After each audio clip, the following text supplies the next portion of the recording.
Ya, selamat malam semuanya. Langsung saja ke slideshow-nya ya. Eh, Selamat malam. Di video ini aku mau nge-review sebuah jurnal ya, yang tentunya menurutku ini sangat relevan dengan keadaan saat ini ataupun perkembangan AI dan juga IoT saat ini. Untuk judulnya ini Semi Supervised Adaptive Learning for Streaming Data in IoT.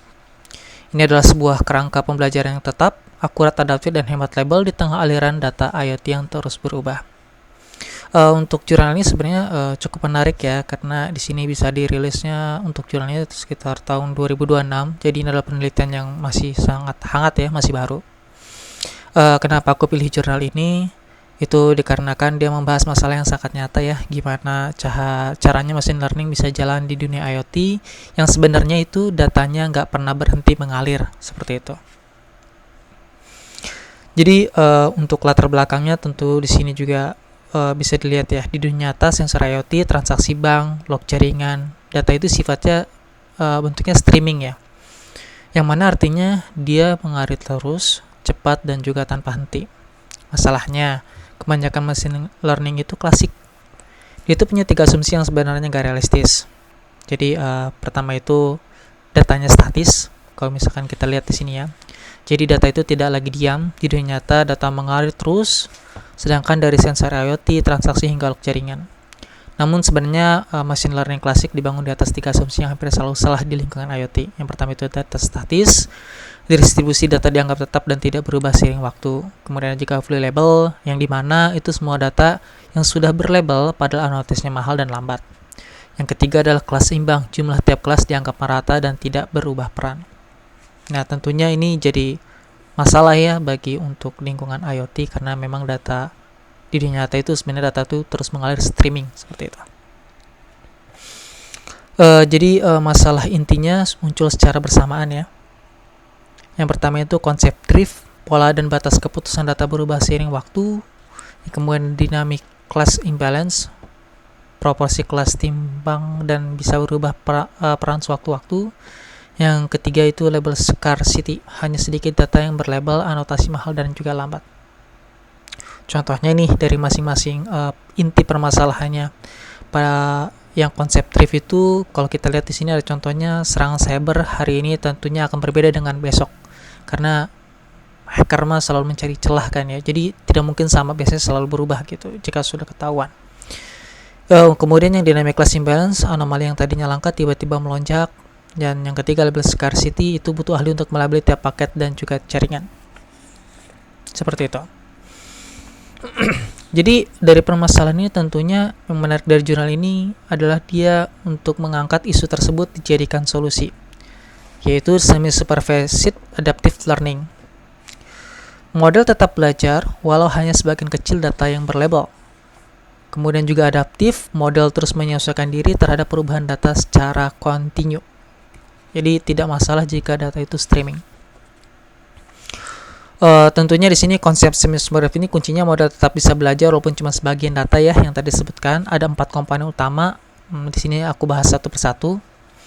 Yang pertama itu adaptive knowledge window, di mana model nggak nyimpen semua data, tapi cuma ringkasan data penting dan disimpan terpisah per kelas.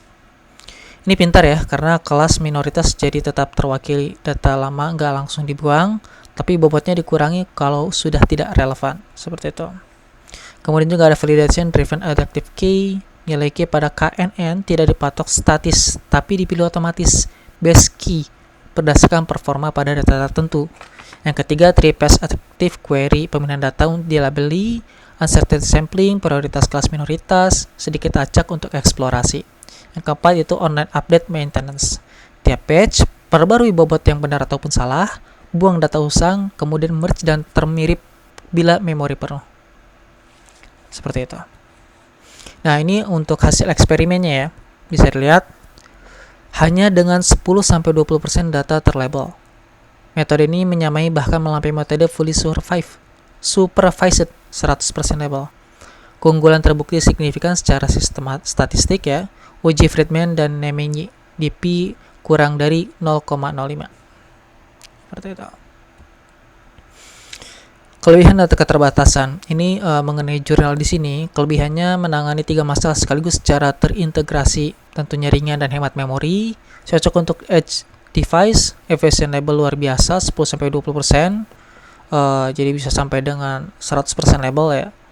Validasi experience komprehensif dan uji statistik. Keterbatasan, performa turun di data berdimensi sangat tinggi. Distance based, masih ada parameter yang perlu dituning. Kemudian juga dia belum bisa mendeteksi kelas baru, novel class di tengah stream. Tentunya ya, di tantangan machine learning modern bukan lagi soal seberapa kuat, tetapi seberapa adaptif dan hemat label. Saat ini kan untuk AI itu sudah cukup banyak sekali, kita bisa memilih banyak opsi, tetapi bukan seberapa akuratnya, tapi sekarang bisakah AI tersebut beradaptasi terhadap apa yang sudah ada, seperti itu. Paradigma train once, deploy forever makin tidak relevan untuk sistem real time. Use case nyata, monitoring IoT, deteksi anomali, dan detection. Membuka jalan machine learning benar-benar hidup di edge device dengan sumber daya terbatas. Solusi yang realistis dan praktis tentunya untuk AI di dunia IoT. Adaptif terhadap concern drift, sadar terhadap imbalance, dan efisien dalam penggunaan label, menjawab tantangan nyata pembelajaran data streaming. Tentunya sangat direkomendasikan bagi peminat IoT dan data streaming. Mungkin kedepannya ini bisa dikembangkan lebih lanjut sih, seperti itu. Itu sedikit review jurnal dari apa yang sudah saya baca, dan mungkin bisa memberikan komentar ataupun masukan untuk review jurnal ini ataupun terhadap penulisan jurnal dari si penulis ini, seperti itu, ataupun dari cara pembawaan saya mengenai pembahasan jurnal. Sekian, terima kasih sudah menyimak. Selamat malam.